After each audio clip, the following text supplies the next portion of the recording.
Hey folks, thanks for joining us. We're here today with our new podcast, Renegade Rebellion, and we've got some really great guests, some of which have never been on video before. So this fella right here, David Whitaker, he gets really nervous. You'll find out here real soon just how nervous he gets. Nervous? He gets scared to talk. No. Oh yeah. Not at all. Not at all. And we've got another good buddy of mine, Scott Bunn. Scott is from Blacksburg. You want to tell us a little bit about yourself? Yeah, I'm just a real estate agent here in the New River Valley. Been in the podcast thing, have had Marie on my show, so she graciously invited me to her show, so thank you for allowing me to be here. Yeah, and I'm hoping to get Scott here as frequently as I can get him on the show because he's really good at this. He's got years of experience, and he's just an excellent communicator, and we all three share very similar viewpoints when it comes to politics, when it comes to, I kind of consider myself a constitutional conservative, of course Christian, and then, with some libertarian leanings.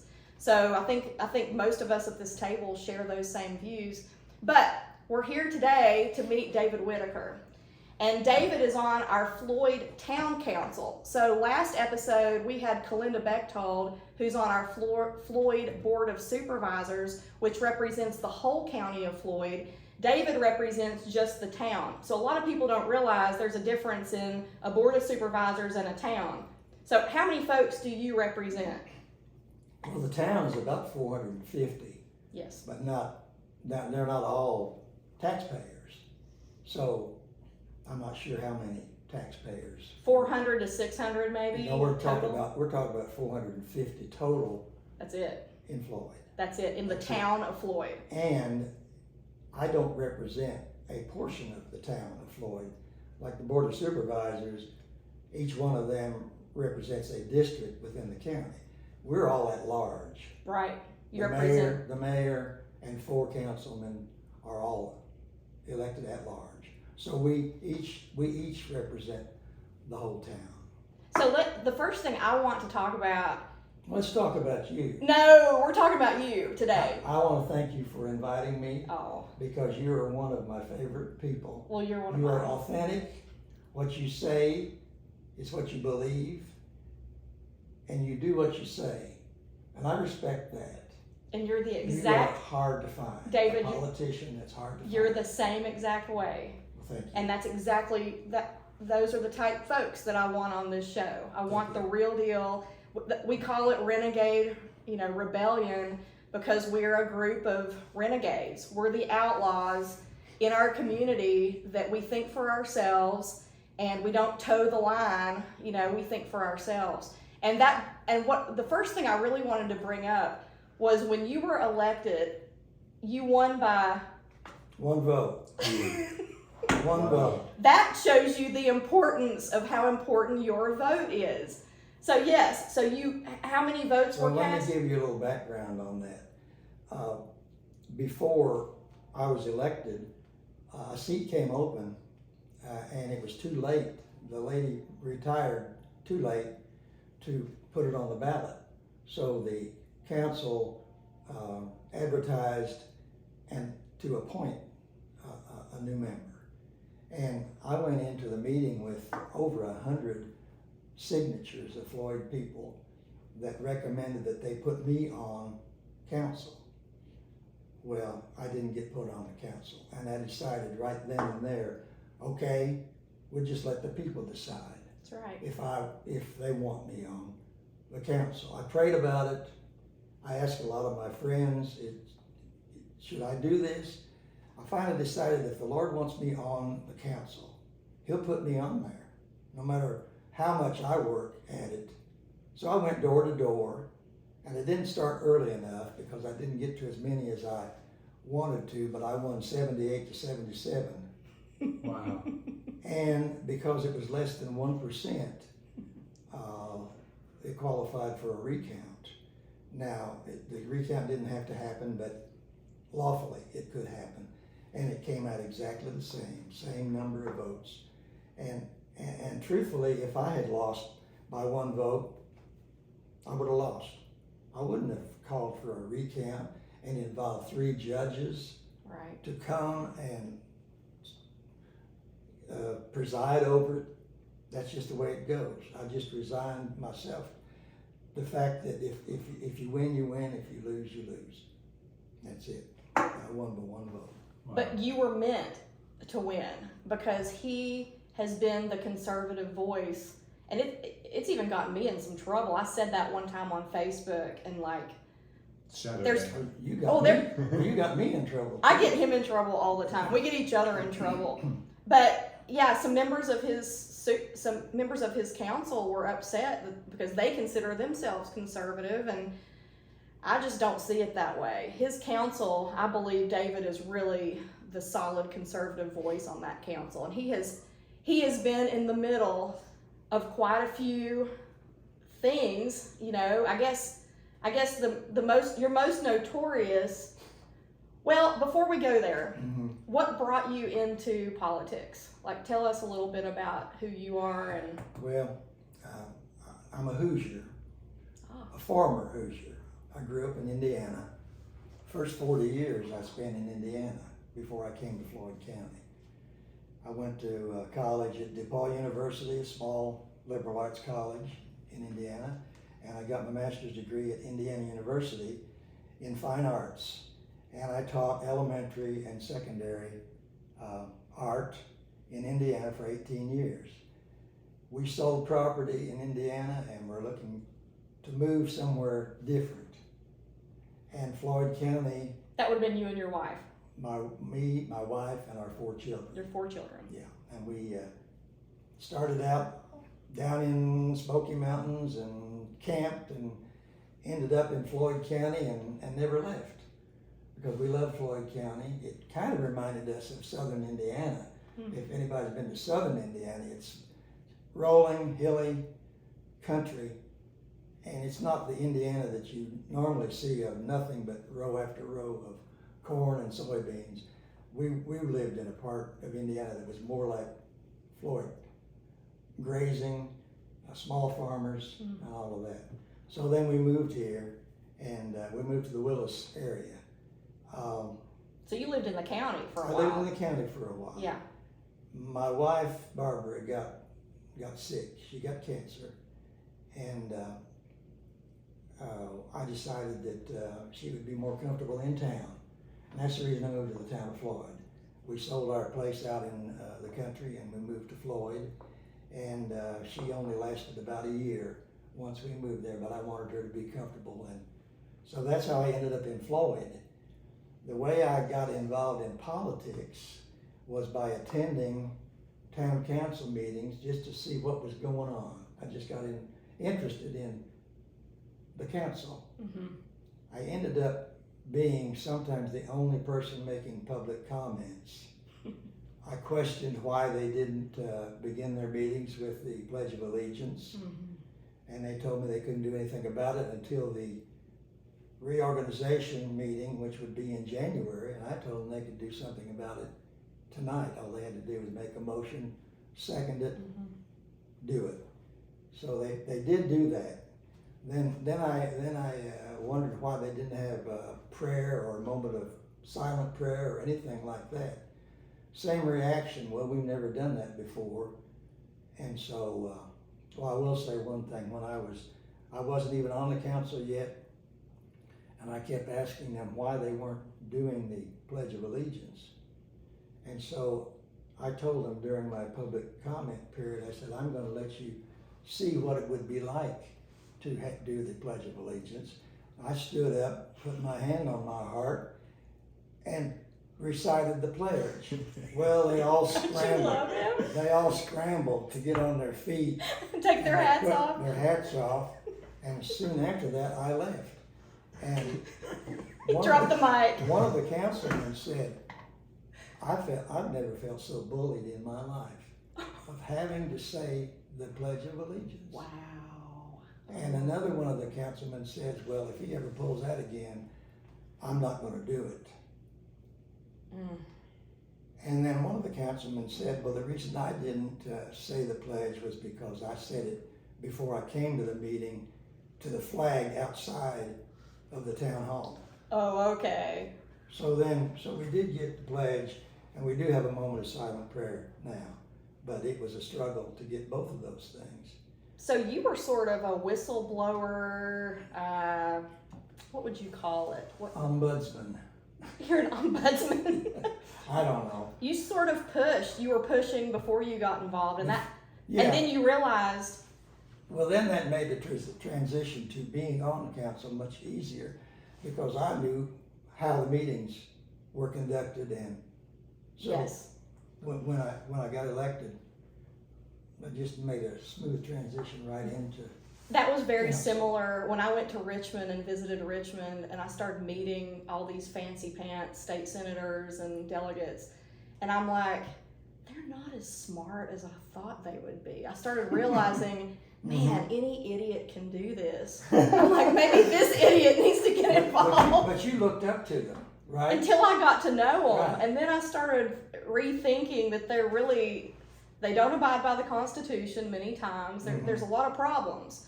So, yeah, it takes going to those meetings, I think, for you to start to realize that you can do it too. So then the election of 2021 came up, and I put 4 signs in my yard.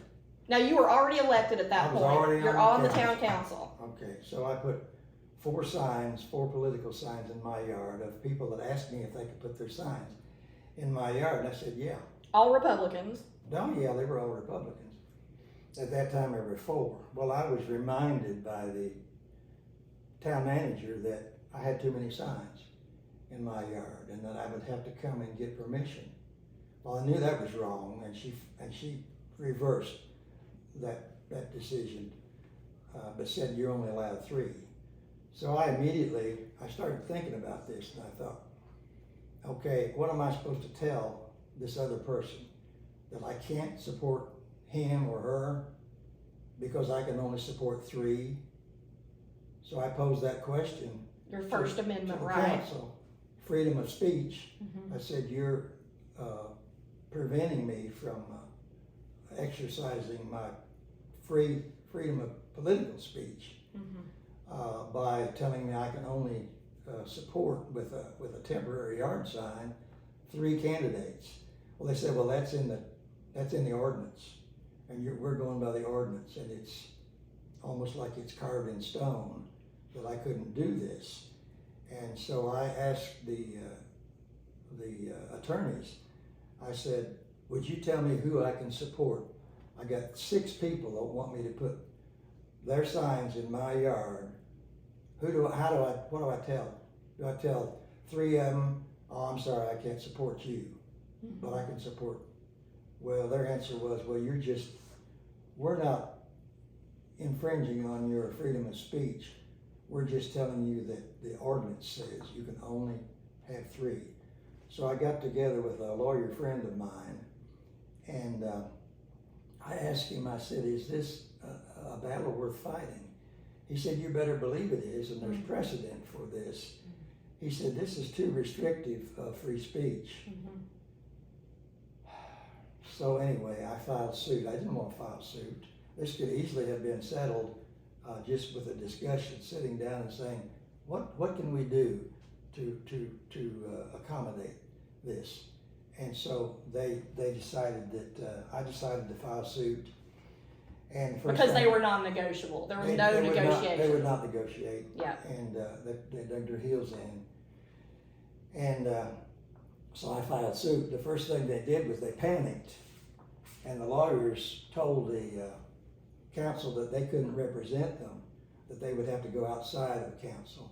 The town's council. The town council said Panicked. they couldn't represent the town, they'd have to go outside.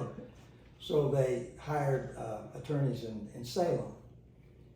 And then the first thing they did was move to dismiss my suit against the town. And the judge would not. He overturned the dismissal. So then we waited for about a year before they did anything else. In the meantime, I hired an attorney. They thought I was representing myself the whole time, and they were surprised when I hired an attorney to represent me. I came to one of your beginning court hearings, Mhm. and you did represent yourself I in did that represent myself. hearing, but you went on to hire an attorney, and you did an excellent job representing yourself. Well, my mouth was so dry I couldn't have spit if my life depended on it. And I was thankful for that judge. But the judge did listen. He was a very good listener.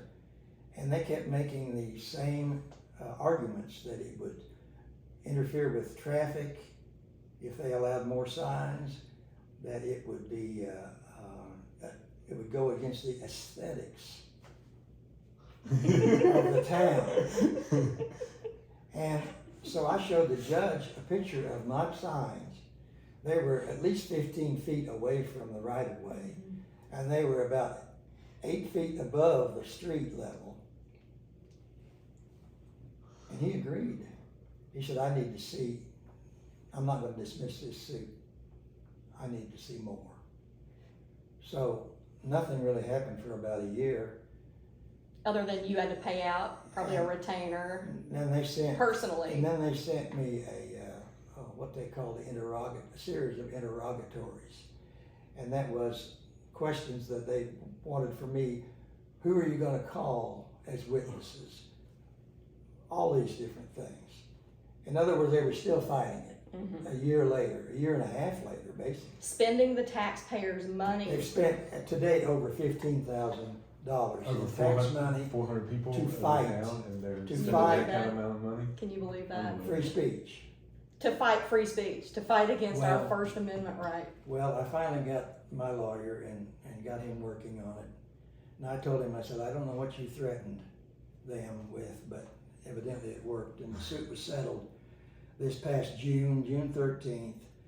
And what they did was they amended the sign ordinance to allow for at least 24 square feet of signage in a residential yard. And you don't have to get a permit to have your signs, which you did have to get a permit before, and you also had to pay for Unbelievable. pay for a permit to put more than 3 signs, so that's out. And you don't have to apply for permission from the town, and you can put 24 square feet of signs in your yard, which amounts to 8 or 9 standard political signs. And so that, Can you believe after a year and a half or more than a year and a half, and $15,000, and of course I was out money, because I had to pay the lawyer, but this was never about money. Right. When the suit was filed, it was a temporary, it was an injunction to stop them from enforcing the sign ordinance during a campaign season when there were more than 3 candidates running for election that I could support. And at that time it happened to be 7. And then when I declared as a write-in, it was actually 8. So I was violating the sign ordinance the whole time I had 7 signs in my yard. Sounds like we're a room full of people that challenge authority. For sure. You know. But that's like stepping on my patriotism. Yeah. I mean, you know, I can't believe in small town America that this is going on. I mean, Floyd is the perfect example of a very small town. You know, you would not think you'd have a group of people on a town council that would think that it's okay to infringe on your constitutional rights. It just blows my mind. Blows my mind. But we've got people like David willing to stand up for all of our rights. I just wanted people to know now that it's changed, and they are not restricted. So you're making an So they're impact. free. Oh, So, yeah. so you're making an impact on the lives of people in Floyd that want more freedom, and I'm trying to represent them. yeah, you're doing a good job. This wasn't my battle. Yeah, you're doing This good. was their- You're putting your own money up. You're Yeah. you're going off when it sounds like you just got involved because you didn't like the order of which things were going on, and you know you're supplying more freedom to the people of Floyd. It's amazing. It is And amazing. you're doing good work. Thank you. We look up to you, David. We really do. You have no idea. You're great. Sounds like this is a similar story about most people on this side of the aisle that just gets fed up with the things that are going on and Yes. think that they can make a change. I think that was your story, For right? sure. That's exactly. And I've told about my battles over in Christiansburg. A lot of my battles were over there. I haven't really been at war where I live in Floyd. Luckily, nothing's really presented itself. We've got good rapport in our GOP, and you know, the county. I'm not real thrilled about the dumpsters being relocated, but you know, but I think that there are solid people in our own communities that are fighting for us, and that's why I want to host folks on this show so they can talk about what they're doing, because a lot of times, you know, there's rumor mills and you don't ever really know somebody's background. Now, Floyd County runs on rumors, unfortunately, Yeah. until the real facts can get out there. Yeah. And many people in Floyd, they're good people and they don't say anything. And they don't like to get involved in politics. And they like to stay away from controversy. Yeah. But I'll tell you one thing, this Junebug business has really brought people, this has made a lot of good people in Floyd very upset. So upset. And the first thing that outraged them was when they found out that there were drag shows coming to Floyd. Mm-hmm. Well, that was their first outrage. And they showed up that night in numbers. Probably more people showed up to protest the drag show than were actually in attendance. Yeah. Especially judging from some of the pictures that I've seen from inside. But then the second outrage came when they found out that both the county and the town were actually donating money to the Junebug Center. Now, the Junebug Center had hosted drag shows before. I didn't know that. And I only knew of one. I think it was in 2019. The difference here is that they did not get any taxpayer money from the town or from the county at that time. But this past year, they asked for a donation from the town.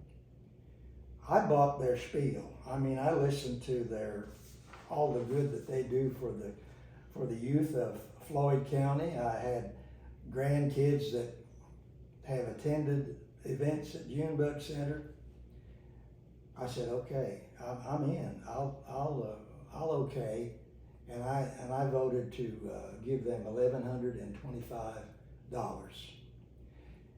Not 2 weeks later, I think I got the posting from you. I think I sent it to you. Advertising a family-friendly drag show at the Junebug Center. All the details. And then another posting was from the Divas of Roanoke, I think, and the Junebug Center, and their logo was on it. So it was there, they advertised it. And they advertised who was going to be there and all of that. So they tried to say that it was not advertised for children, but it was definitely marketed to families. And even though they deny it was not marketed to families, then they go on to say, well, since children were there, the performance was modified.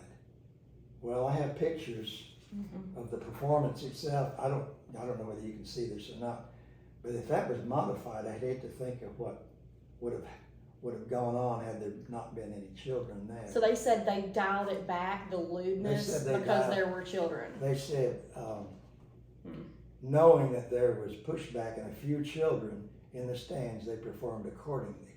This made the show a little dull, to be truthful, but it was also funny and joyful. So if this show was tailored to children, they clearly anticipated them being there, don't you think? And you know, it clearly shows. These are pornographic images. These are titillating. I would call them almost pedophilia. So I don't know. The pushback is that's why we're getting pushback from taxpayers and from the churches, the ministers, congregants from the churches. Do you think the town council will take this up as a topic to discuss? I'm gonna try it again tomorrow night, but I don't know if, Did it get brought up in your last meeting? it got brought up in our last meeting, and I attempted to make a motion to switch the money that I had, Your vote. voted to Junebug Center and change my donation to the Historical Society. Ah, And they said that I would have to make a motion, which I made a motion. I got no second, so the motion died. All I was asking for was for a line item, which when the budget was approved and went before a public hearing, which by the way, nobody showed up for, went before a public hearing, the only thing that the public would have seen was a line item donations. So my argument was that since it was just a line item and it wasn't actually approved by the people, why couldn't I change within that line item? And they said, well, it would affect the percentages going to this organization and that organization. And basically I said, so what? It still isn't going to change the amount of money that we're donating. Well, the attorney, she said that since the budget had already been approved, there wasn't anything I could do. They couldn't change it. I still think I can, but I don't know. All I can do is get shot down one more time. right. But I'm gonna bring it up Thursday, and ask him again, why can't I vote my conscience? And in this letter someone sent was that the misinformation is being that we are cherry picking the Bible, or we're going into skin color or gender. Let me make something clear.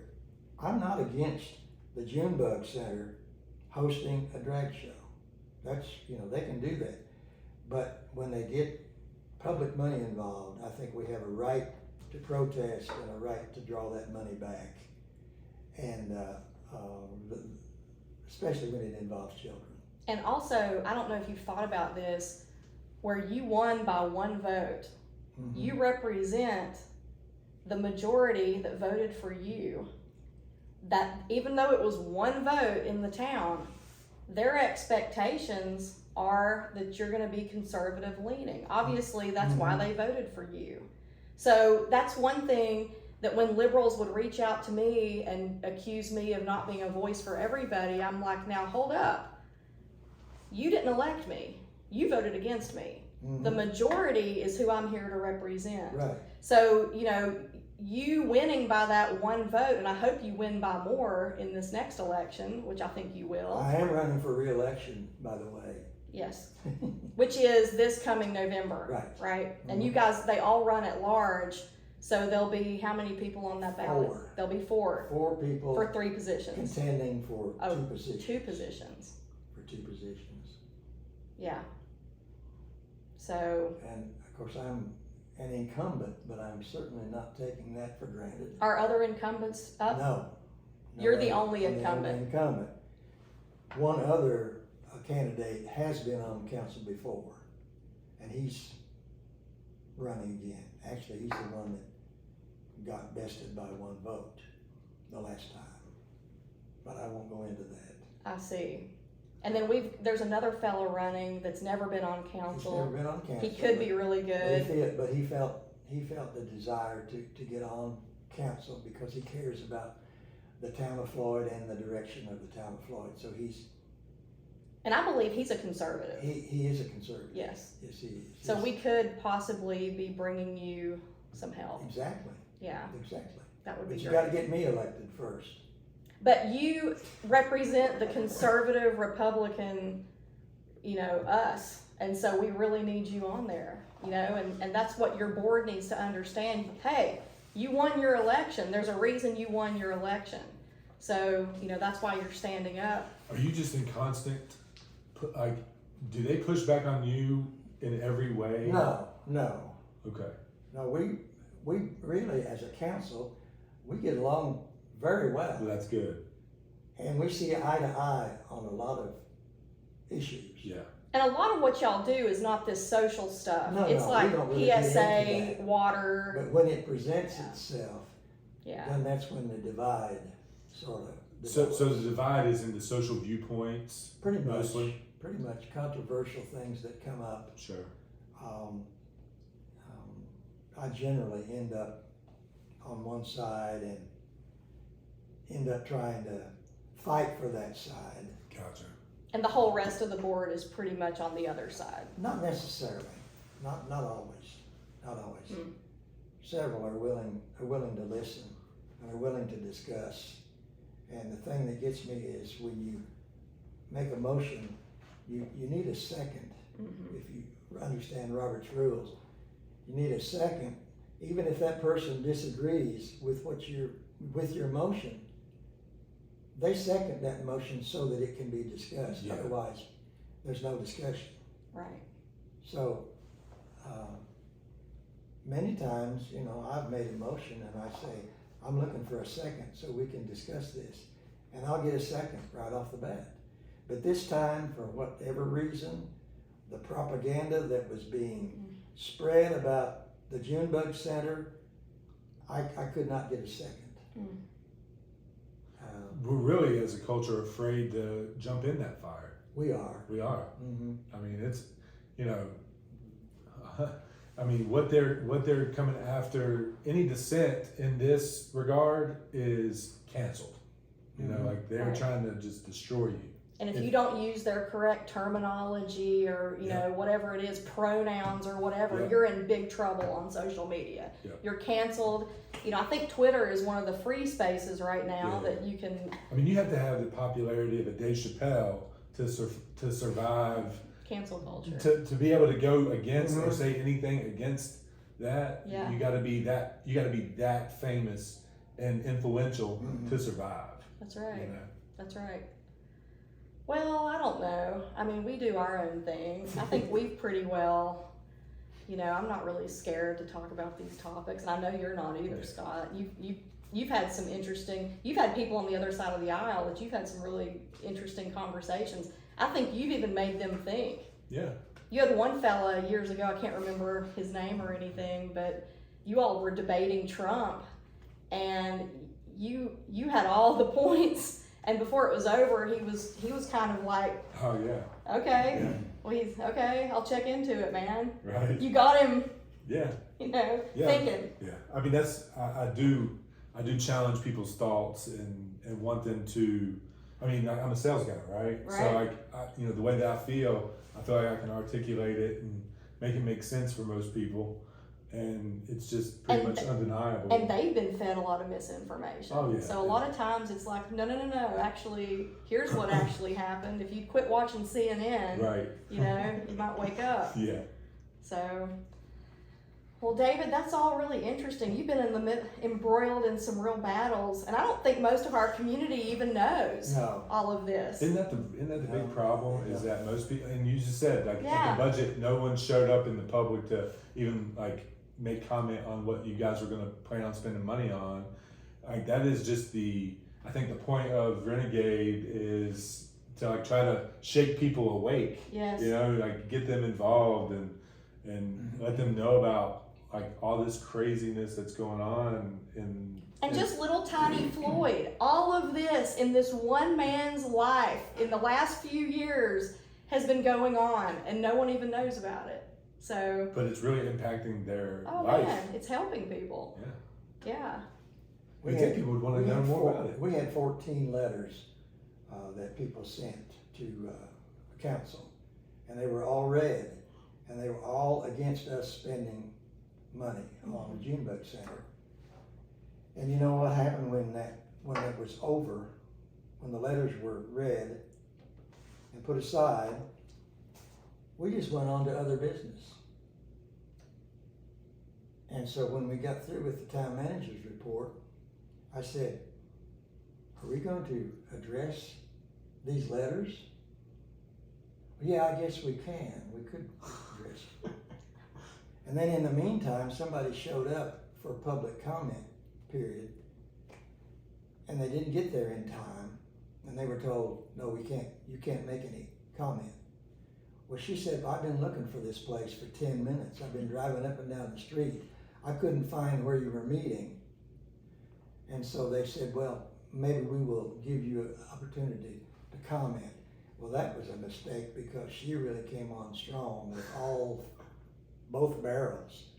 They wish they had never allowed her to speak, but they did. And she spoke, she spoke the truth. And they were forced to listen to her. And, but then they just, weren't gonna do anything about it. And I said, well, I would like to change my donation, That's when I started on that. And I couldn't get a second on my motion, so. I think it's worth you pushing for that. I'll make the motion again Yeah. tomorrow night and see what happens. But He's a fighter. what gets me is the people defending Oh, I know. this, It's unbelievable. who are, I hate to say this, professing Christians. Right. They profess to be Christians, and they're defending a family-friendly drag show as entertainment, or as somebody said, come to Floyd where you can be your authentic self, where we celebrate diversity. Well, sure, we just celebrate diversity, but we don't push it on people. We don't force it on people. Floyd is diverse. But it's not diversity that's being celebrated. Like, in a lot of people's opinions, it's like there's child trafficking going on. There's grooming of children. There's a real perversion in our country. Can I say debauchery? Is that proper? I'll say it even if it isn't proper. Mm-hmm. I just don't see it. Yeah. And for the first time, people in Floyd who never said anything before are upset enough that they're coming to meetings and they're emailing their officials. Yeah. They're wanting to be heard. It's a good first step. And I've heard people say, we're going to take Floyd County back. Mm-hmm. We're not going to allow this element to take over Floyd County. And this Junebug business brought it Well, there's the out. silver lining of it all, is that it's got people engaged. It has. That's the silver lining. It's a real good first step. Mm-hmm. I'm so happy to see people coming out. I'm hoping some more people will show up at this Thursday's meeting. People have indicated that they might, but Well, while we've got you on the show, you've been embroiled in something else that I just thought of. What's So that? David is the vice chair of our Republican Party, and we just recently had a situation with it wasn't exactly a recount, no. but can we talk about that just a little bit? Because you've had to lead that, right? Right. Didn't Joe Turman is our chair, but he had to take a back seat to this situation because some of the accusations were towards him. Exactly. He had to recuse himself because Yes. he was accused of favoring one candidate over another because of some technicalities. So our Commonwealth attorney, our current Commonwealth attorney, there was an election the early part of June, right? Or end of May, April, I can't remember. April? Primary. It was a primary. And the current Commonwealth attorney did not win. He lost by 60 some votes to a new fella that's an assistant Commonwealth attorney over in Pulaski, but he lives in Floyd. So the fellow that won's name is Travis Epps. The fellow that lost is Eric Branscombe. Well, both are supposed good Republicans. Both come to our meetings pretty regularly. And and it was really hard on a lot of us. It really We didn't was. know who to support. We liked both of them. Those that are not involved in the ongoings in the courthouse didn't really have any knowledge of who's bad and who's good. No. So it was, people walked in there scratching their heads, not really knowing who to vote for. I mean, pretty much people were undecided up until they walked yeah. into the voting booth I all think day so. long. I I think so. Unless they had had an issue. And there were people that came out. I was campaigning at the polls that day because it was before my election, and I did end up hearing a lot of stories from people that were upset over the current Commonwealth attorney anyway. Yeah. But what has gone on in the Republican Party, when Eric lost that election, he did appeal it, basically, to the Right. RPV. He appealed To the ninth the way that district. it was not conducted properly. Yes. And I can't really remember the ins and outs of And, that. and to make an appeal, you have to have a minimum of 25 registered voters petition. Sign a petition. And he had 27 voters that signed. But the state plan says that they must be registered voters who voted in that primary. that primary. So when he appealed it, it was invalidated. It was invalidated without even listening to his side or Mr. Epps' side. Because he didn't have the appropriate amount of signatures. And at the meeting, we opened up the poll books and checked the poll books with the petitions, and he fell short by one I see. vote. So you had to lead that too. And so that was the end of the meeting. Yes. So his appeal Yes. was invalidated by insufficient Signatures. signatures. Yeah. So that was just plain and simple. Now, in the meantime, he had registered as an independent, and so he is running as an independent So he's in basically, the fall. he's left the Republican Party because when you file as a candidate, it's just like I didn't win my election, but I signed an oath that if I don't win, I'll support whatever candidate wins that election. Mhm. So you have to, if you're gonna stay in the Republican Party, you have to abide by the oath that you have signed. That's why I'm not running as an independent. I'm a Republican. I'm, a conservative Republican. I'm actually more conservative than I even am in Republican, if you want to know the truth. But yeah, so that has kind of been a lot of hoopla that's happened in the last couple weeks. And you found yourself at the epicenter of having to conduct that meeting. Yeah. One time I was in class in school, and a teacher got mad at somebody that did something behind me. And on the way back to do whatever she was going to do to him, she swatted me. And I thought, what did you do that for? I didn't do anything. I felt that way when I had to You're a victim of preside over that. circumstance. I thought, I'm getting punished for something I didn't even do. Yeah, and that was a tough election too. I mean, I It remember was, David it and I was. talked to each other before that election, and neither of us knew who we were going to vote I for. did not know. Yeah. I really didn't. I didn't make my mind up until I figured I'm going to have to vote for somebody, and I'm not going to flip a coin. Because just as soon as I flip a coin, I'll say, oh darn, I'm going to have to vote for so-and-so just because I flipped the coin. So I decided I'm going to try to weigh it out. And Pros and cons. In my situation, both Eric and Travis helped me with this suit Right, about the sign. right. They both helped me in their own way. And so, I told both of them, I said, you all are putting me in a bad situation. I can't vote for both of you. And who am I going to vote for? And it was tough. It really was. It was tough. I think with Eric, kind of the way he's acted afterwards, that's kind of shown me his true colors.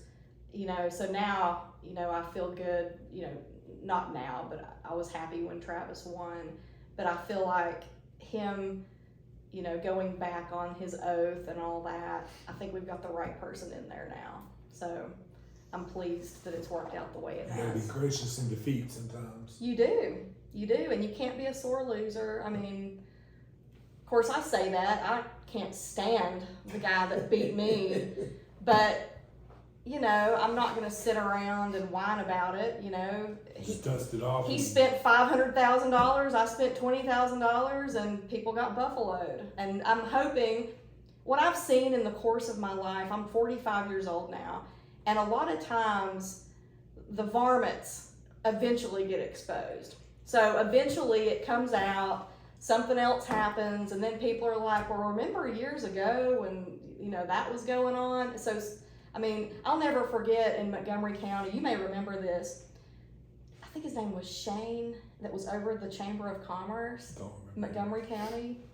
Well, he had a terrible attitude. We had just opened Due South. The chamber came in. He was real cocky and rude. And I just thought, gosh, like I thought the chamber was supposed to be real welcoming and friendly. And I was in my 20s, so I didn't have a clue. But I had a bad vibe about that guy. Like I felt like the guy was a jerk. There was something wrong with him. He was real rude, arrogant. Well, about 3 years after that, he got caught embezzling money from the Chamber of Commerce, and he ended up getting locked up. I think he's still in jail. He was in jail for like 10 years. He got in big trouble. So it was big money. It was like hundreds of thousands of dollars. Wow. Yeah. So, you know, occasionally people go down for their bad behavior. So you got to trust in the Lord and trust that there's, you know, a lot of these people that are snakes, they end up reaping what they sow. But enough about that. Enough about that. David, thank Enough you. about you. Yeah, well, you know. Well, I think it's amazing what you're doing. How old are you? I'm 83 years old. Man, for you to keep pushing and He's the man. keep driving at 83, He's the I man. want to grow up and be like you. Well, thank I do. He's the Like man. that's awesome that you're still in the fight, you know, and you're still pushing forward. That's amazing. And he usually wears a cowboy hat. I figured you'd wear the cowboy hat today. I didn't want to upstage you. Yeah, I Well, was keep up worried the good about work. that. Thank you. Thank Keep you, up the Scott. good work. It's in your belly, David. Like I knew the minute I met you, you were a fighter. So We hit it off. for sure, we've been pals the moment we met. And he's hilarious too. He's not showing the viewers just how hysterical he is, probably because he doesn't want to get in trouble. But he's one of the most hilarious people I probably have ever met in my life. Now he's quiet. What else you got? Thank you. That's Got it. anything That's else? it. Man, we'll wrap it up unless there's something you want to talk about. No, I'm good. Well, thank you for coming on the show. I really appreciate it. And I'd love you to come back sometime and, you know, update us on what's going I'll sit on. over there where he's sitting. Sure. We'll put somebody else. You want to do that? Help me Sure, host? Sure. That would be great. That's awesome. That would be great. Well, thank y'all for tuning in. Thank And you. reach Oh. out, like us on Facebook. How does this go, Scott? Yeah, so you got to go to Twitter and find Renegade Rebellion. Yes. And we're going to be putting, you know, building social media everywhere. So it'll be TikTok, Rumble, all those platforms. Find us there. You'll see her face. You'll be able to recognize it by her being on the video. This setup's going to get better. The audio is going to get better. The visuals are going to Yes. get better. Get in now. Support this movement from the beginning. There's going to be a lot of good content coming your way. I have no doubt. And we did have to reschedule. Heather Piles will be on the show next week. She's the legislative aide for Senator Amanda Chase. She's also the GOP chair in Galax. So she had some family issues going on, but she will be here. And we've got some really great people. I got a commitment yesterday from a fellow that's over the Virginia Hemp Coalition, which will be really interesting for the viewers to find out, you know, all about the difference in hemp, the differences in marijuana, and what's going on in Richmond with those two products and Big Pharma and some of the more national things that are going on. So this guy's an expert. He's very interesting, and he's also a really good kind of whistleblower type.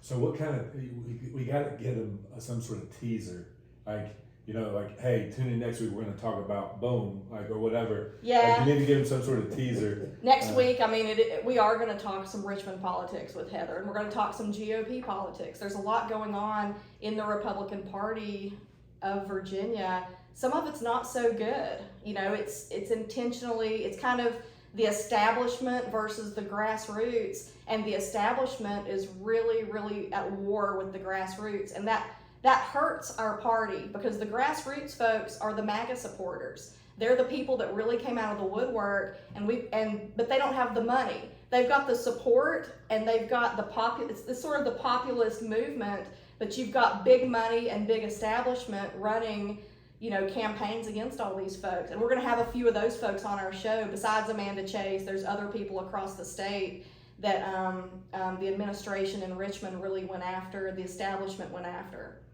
So we want everybody to be informed. Thank y'all for tuning in.